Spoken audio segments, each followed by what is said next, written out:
नमस्ते, मैं शैलजा अपने चैनल पर आपका हार्दिक स्वागत करती हूँ। आशा करती हूँ आप सब स्वस्थ एवं प्रसन्न होंगे। आज श्रीमद् भागवत महापुराण के षष्ठम स्कंद में अथ पंचमो अध्याय की कथा है। श्री नारद जी के उपदेश से दक्ष पुत्रों की विरक्ति और नारद जी को दक्ष का श्राप। श्री सुखदेव जी कहते हैं, परीक्षित, भगवान के शक्ति संचार से दक्ष प्रजापति परम समर्थ हो गए थे। उन्होंने पंचजन की पुत्री असीवनी के हर्यश्व नाम के 10,000 पुत्र उत्पन्न किए। राजन दक्ष के सभी पुत्र एक आचरण और एक स्वभाव के थे। जब उनके पिता दक्ष ने उन्हें संतान उत्पन्न करने की आज्ञा दी, तब वे तपस्या करने के विचार से पश्चिम दिशा की ओर गए। पश्चिम दिशा में सिंधु नदी और समुद्र के संगम पर नारायण सर नाम का एक महान तीर्थ है। बड़े बड़े मुनि और सिद्ध पुरुष वहां निवास करते हैं। नारायण सर में स्नान करते ही हर्यश्वों के अंतःकरण शुद्ध हो गए। उनकी बुद्धि भगवत ध्यान में लग गई। फिर भी अपने पिता दक्ष की आज्ञा से बंधे होने के कारण वे उग्र तपस्या ही करते रहे।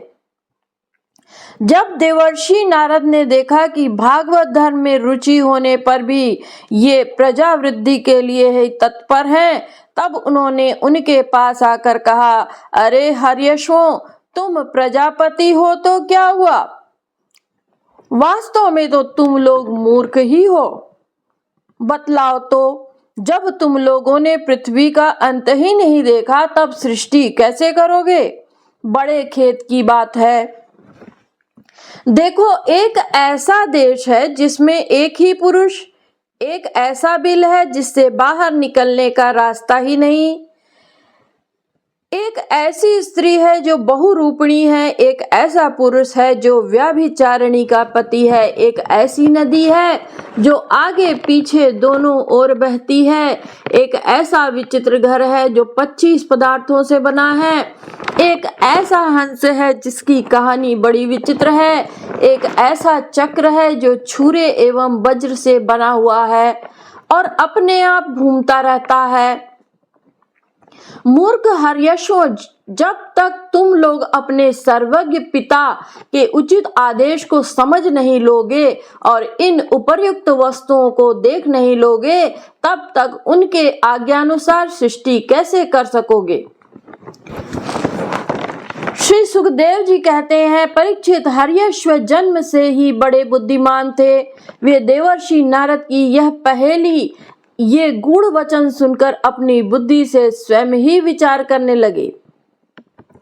देवर्षि नारद का कहना तो सच है।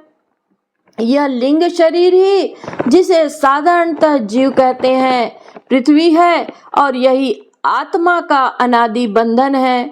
इसका अंत विनाश देखे बिना मोक्ष के अनुपयोगी कर्मों में लगे रहने से क्या लाभ है? सचमुच ईश्वर एक ही है।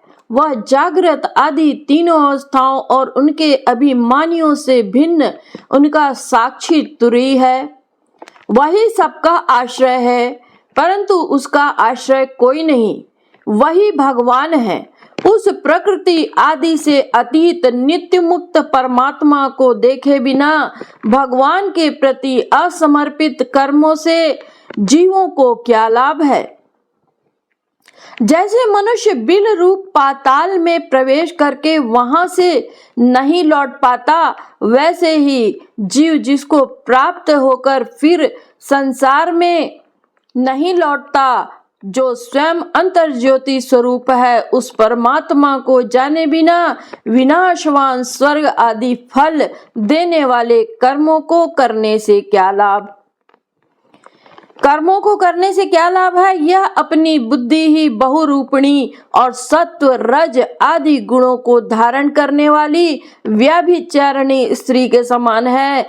इस जीव में इसका अंत जाने बिना, विवेक प्राप्त किए बिना अशांति को अधिकाधिक बढ़ाने वाले कर्म करने का प्रयोजन ही क्या है?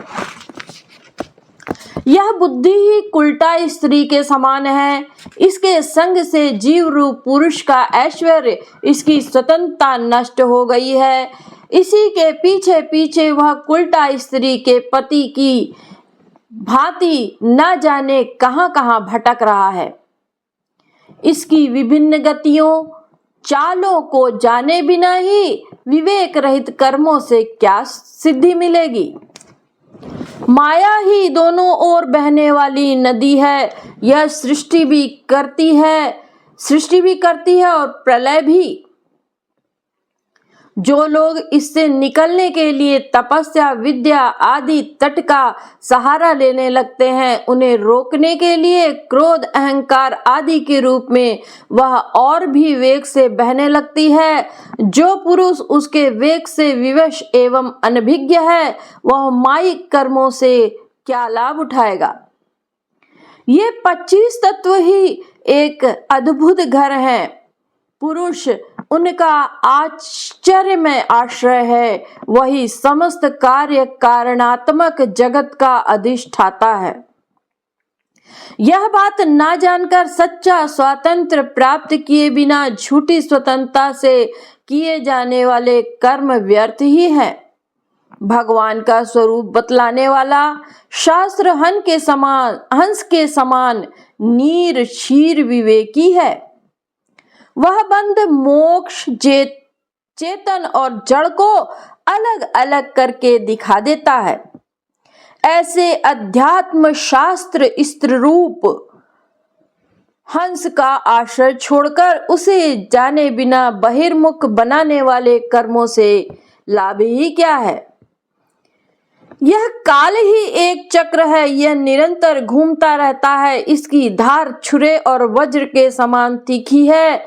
यह सारे जगत को अपनी ओर खींच रहा है। इसको रोकने वाला कोई नहीं। यह परम स्वतंत्र है। यह बात जानकर कर्मों के फल को नित्य समझकर जो लोग साकाम भाव से उनका अनुष्ठान करते हैं, उन्हें उन अनित्य कर्मों से क्या लाभ होगा। शास्त्र ही पिता है, क्योंकि दूसरा जन्म शास्त्र के द्वारा ही होता है और उसका आदेश कर्मों में लगना नहीं, उनसे निवृत्त होना है। इसे जो नहीं जानता वह गुणमय शब्द आदि विषयों पर विश्वास कर लेता है। अब वह कर्मों से निवृत्त होने की आज्ञा का पालन भला कैसे कर सकता है।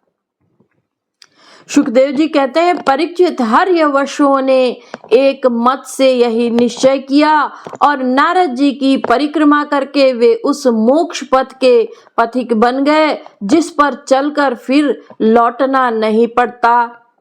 इसके बाद देवर्षि नारद स्वर ब्रह्मा में संगीत लहरी में अभिव्यक्त हुए।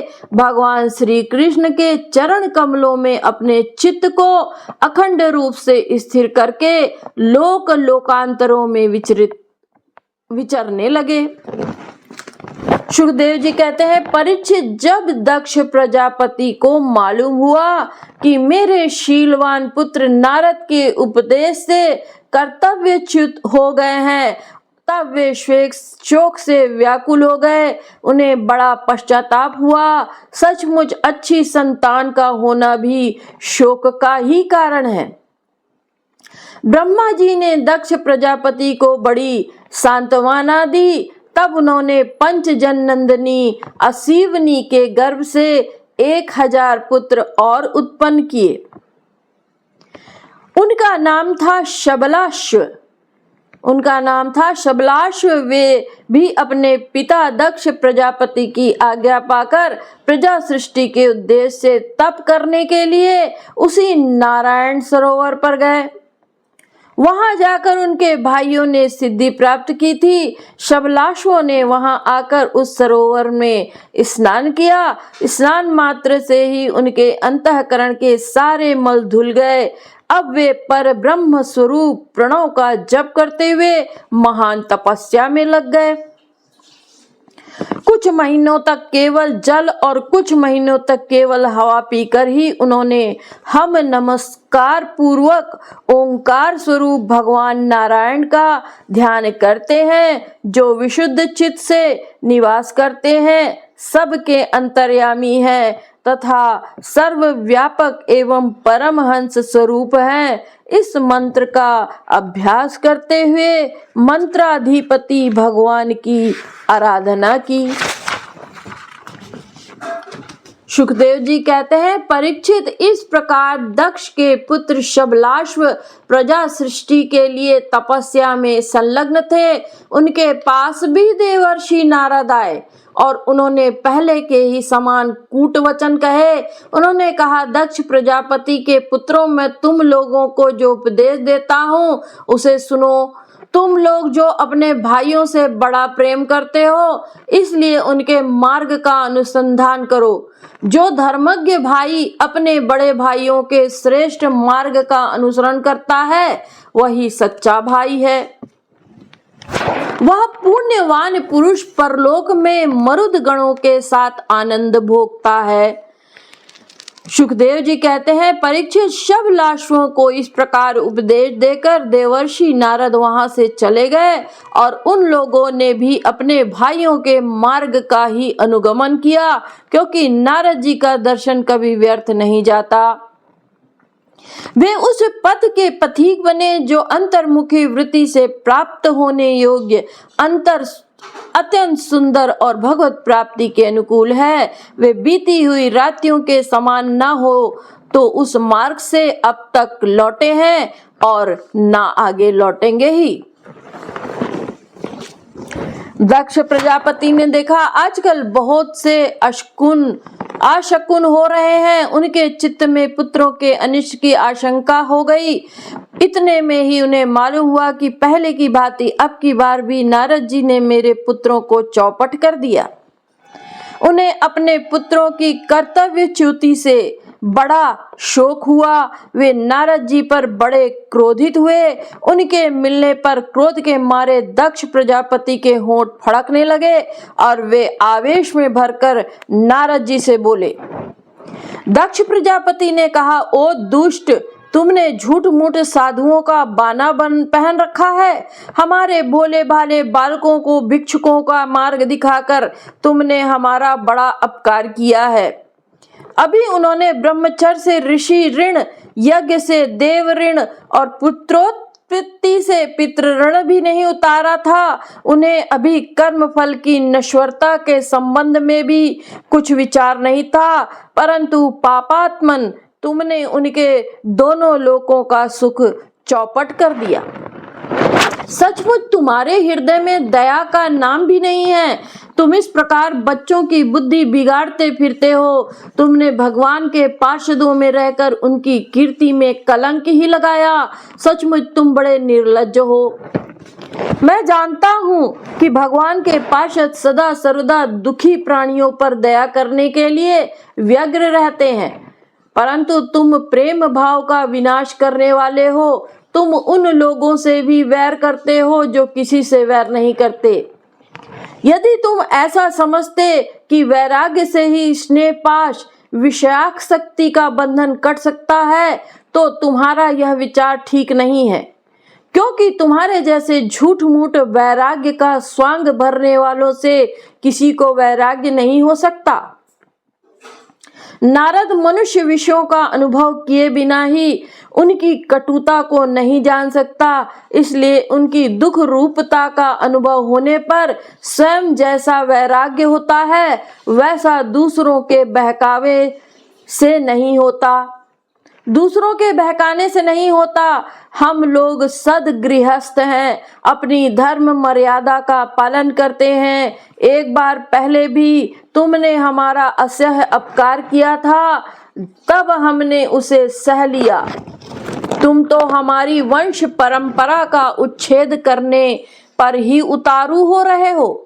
तुमने फिर हमारे साथ वही दुष्टता का व्यवहार किया, इसलिए मुड़ जाओ, लोकांतरों में भटकते रहो, कहीं भी तुम्हारे लिए ठहरने को ठौर नहीं होगी।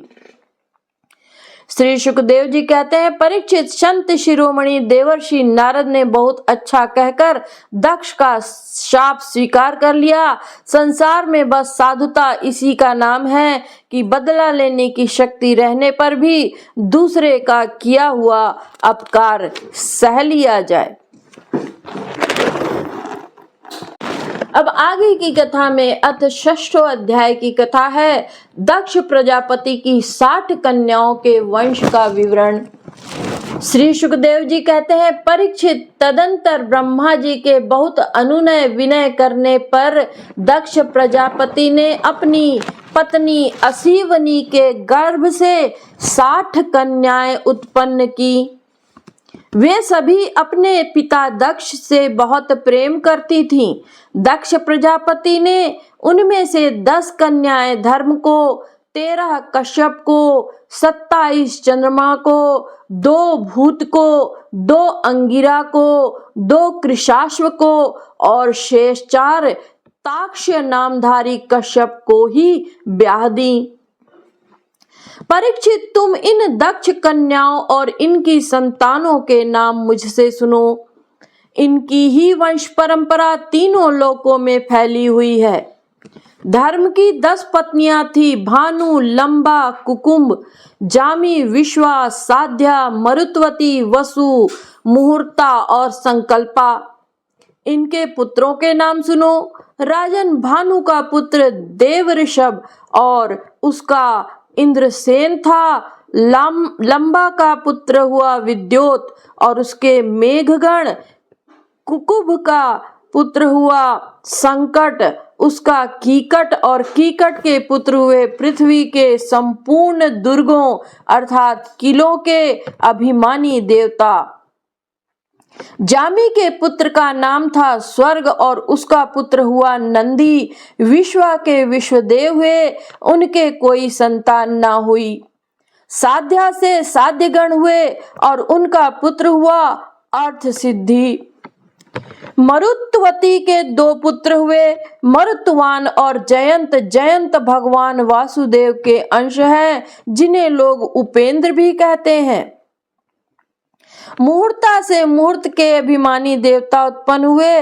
वे अपने अपने मुहूर्त में जीवों को उनके कर्मानुसार फल देते हैं। संकल्पा का पुत्र हुआ संकल्प और उसका काम। वसु के पुत्र 8 वसु हुए, उनके नाम मुझसे सुनो। द्रोण, प्राण, ध्रुव, अर्क, अग्नि, दोष, वसु और विभावसु। द्रोणा की पत्नी का नाम है अभिमति। उससे हर्ष, शोक, भय आदि के अभिमानी देवता उत्पन्न हुए। प्राण की पत्नी ऊर्जस्वती के गर्भ से सह आयु और पुरोजव नाम के 3 पुत्र हुए। ध्रुव की पत्नी धरणी ने अनेक नगरों के अभिमानी देवता उत्पन्न किए। अर्क की पत्नी वासना के गर्भ से तर्ष, तृष्णा आदि पुत्र हुए। अग्नि नामक वसु की पत्नी धारा के गर्भ से द्रविणक आदि बहुत से पुत्र उत्पन्न हुए। कृतिका पुत्र स्कंद भी अग्नि से ही उत्पन्न हुए, उनसे विशाख आदि का जन्म हुआ। दोष की पत्नी शर्वरी के गर्भ से शिशुमार का जन्म हुआ। वह भगवान का कला अवतार हैं। वसु की पत्नी अंगिरसी से शिल्प कला के अधिपति विश्वकर्मा जी हुए। विश्वकर्मा जी के उनकी भार्या कृति के गर्भ से चाक्षुष मनु हुए और उनके पुत्र विश्वदेव एवं साध्यगण हुए। विभा वसु की पत्नी उषा से 3 पुत्र हुए, व्युष्ट, रोचिष और आतप।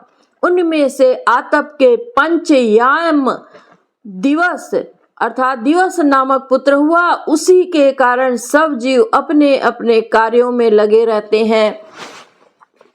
भूत की पत्नी दक्ष नंदिनी स्वरूपा से कोटि कोटि रुद्रगण उत्पन्न किए। इनमें रैवत, अज, भव, भीम, वाम, उग्र, वृषाकपि, अजैकपाद, अहिर्बुर्धन्य,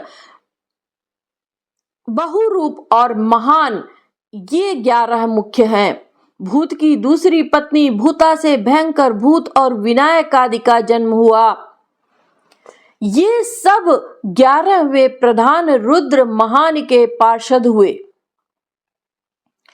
अंगिरा प्रजापति की प्रथम पत्नी स्वधा ने पितृगण को उत्पन्न किया और दूसरी पत्नी सती ने अथर्वांगिरस नामक वेद को ही पुत्र रूप में स्वीकार कर लिया। कृशाश्व की पत्नी अर्ची से धूम्रकेश का जन्म हुआ और धिषा से 4 पुत्र हुए, वेदशिरा, देवल, वयून और मनु। ताक्ष नामधारी कश्यप की 4 स्त्रियां थी, विनीता, कद्रु, पतंगी और यामिनी। पतंगी से पक्षियों का और यामिनी से शलभों अर्थात पतिंगों का जन्म हुआ। विनता के पुत्र गरुड़ हुए, वे ही भगवान विष्णु के वाहन हैं। विनता के ही दूसरे पुत्र अरुण हैं, जो भगवान सूर्य के सारथी हैं। कद्रु से अनेकों नाग उत्पन्न हुए। शुकदेव जी कहते हैं, परीक्षित, कृतिका का आदि 27 नक्षत्राभिमानी देवियां चंद्रमा की पत्नियां हैं। रोहिणी से विशेष प्रेम करने के कारण चंद्रमा को दक्ष ने शाप दे दिया, जिसके कारण उन्हें क्षय रोग हो गया था। उन्हें कोई संतान नहीं हुई। उन्होंने दक्ष को फिर से प्रसन्न करके कृष्ण पक्ष की क्षीण कलाओं के शुक्ल पक्ष में पूर्ण होने का वर तो प्राप्त कर लिया, परंतु नक्षत्राभिमानी देवियों से उन्हें कोई संतान नहीं हुई। अब तुम कश्यप पत्नियों के मंगलमय नाम सुनो। वे लोक माताएं हैं, उन्हीं से यह सारी सृष्टि उत्पन्न हुई है। उनके नाम हैं अदिति, दिति, दनु, काष्ठा, अरिष्ठा, सुरसा, इला, मुनि, क्रोधवशा, ताम्रा, सुरभि, शर्मा और तिमी। इनमें तिमी के पुत्र हैं जलचर जंतु और शर्मा के बाघ आदि हिंसक जीव।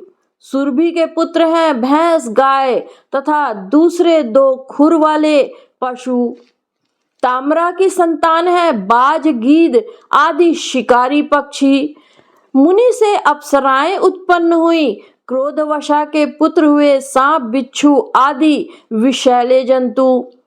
इला से वृक्ष, लता आदि पृथ्वी में उत्पन्न होने वाली वनस्पतियां और सुरसा से यातुधान अर्थात राक्षस। अरिष्ठा से गंधर्व और काष्ठा से घोड़े आदि 1 खुर वाले पशु उत्पन्न हुए। दनु के 61 पुत्र हुए, उनमें प्रधान के नाम सुनो। द्विमूर्धा, शंबर, अरिष्ट, हयग्रीव, विभावसु, अयोमुख, शंकुशिरा, स्वरभानु, कपिल, अरुण, पुलोमा, वृषपर्वा, एक चक्र, अनुतापन, धूम्रकेश, विरूपाक्ष, विप्रचित्ति और दुर्जय। स्वभानु की कन्या सुप्रभा से नमुची ने और वृषपर्वा की पुत्री शर्मिष्ठा से महाबली नहुष नंदन ययाति ने विवाह किया। दनु के पुत्र वैश्वानर की 4 सुंदरी कन्याएं थीं। इनके नाम थे उपदानवी, हैशिरा, पुलोमा और कालिका।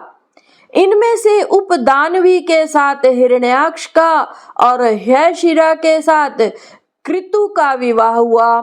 ब्रह्मा जी की आज्ञा से प्रजापति भगवान कश्यप ने ही वैश्वानर की शेष 2 पुत्रियों पुलोमा और कालका के साथ विवाह किया। उनसे पौलोम और काल के नाम के 60,000 रणवीर दानव हुए। इन्हीं का दूसरा नाम निवात कवच था। ये यज्ञ कर्म में विघ्न डालते थे। इसलिए सुखदेव जी कहते हैं, परीक्षित, तुम्हारे दादा अर्जुन ने अकेले ही इन्हें इंद्र को प्रसन्न करने के लिए मार डाला। यह उन दिनों की बात है जब अर्जुन स्वर्ग में गए हुए थे। विप्रचित्ति की पत्नी सिंहिका के गर्भ से 100 पुत्र उत्पन्न हुए। उनमें सबसे बड़ा था राहु, जिसकी गणना ग्रहों में हो गई। शेष 100 पुत्रों का नाम था केतु, परीक्षित, अब क्रमशः अदिति की वंश परंपरा सुनो। इस वंश में सर्वव्यापक देवाधिदेव नारायण ने अपने वंश से वामन रूप में अवतार लिया था। अदिति के पुत्र थे विवस्वान, अयरमा, पूषा, त्वष्टा, सविता, भग, धाता, विधाता, वरुण, मित्र, इंद्र और त्रिविक्रम अर्थात वामन। यही 12 आदित्य कहलाए। विवस्वान की पत्नी महाभाग्यवती संज्ञा के गर्भ से श्राद्ध देव अर्थात वैवस्वत, मनु एवं यम यमी का जोड़ा पैदा हुआ। संज्ञा ने ही घोड़ी का रूप धारण करके भगवान सूर्य के द्वारा भूलोक में दोनों अश्वनी कुमारों को जन्म दिया। विवस्वान की दूसरी पत्नी थी छाया। उसके शनैश्चर और सावर्णी मनु नाम के 2 पुत्र तथा तप्ती नाम की एक कन्या उत्पन्न हुई। तप्ती ने संवरण को पति रूप में वर्ण किया। अयरमा की पत्नी मातृका का थी। उसके गर्भ से चर्षणी नामक पुत्र हुए। वे कर्तव्य अकर्तव्य के ज्ञान से युक्त थे, इसलिए ब्रह्मा जी ने उन्हीं के आधार पर मनुष्य जाति की अर्थात ब्राह्मण आदि वर्णों की कल्पना की। पूषा के कोई संतान नहीं हुई।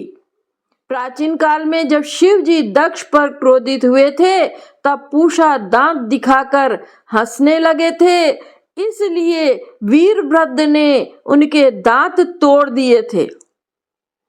इससे पूषा पिसा हुआ अन्न ही खाते थे। दैत्यों की छोटी बहन कुमारी रचना त्वष्टा की पत्नी थी। रचना के गर्भ से 2 पुत्र हुए, सन्निवेश और पराक्रमी विश्वरूप। इस प्रकार विश्वरूप यद्यपि शत्रुओं के भांजे थे, फिर भी जब देवगुरु बृहस्पति जी ने इंद्र से अपमानित होकर देवताओं का परित्याग कर दिया था, तब देवताओं ने विश्वरूप को ही अपना पुरोहित बनाया था।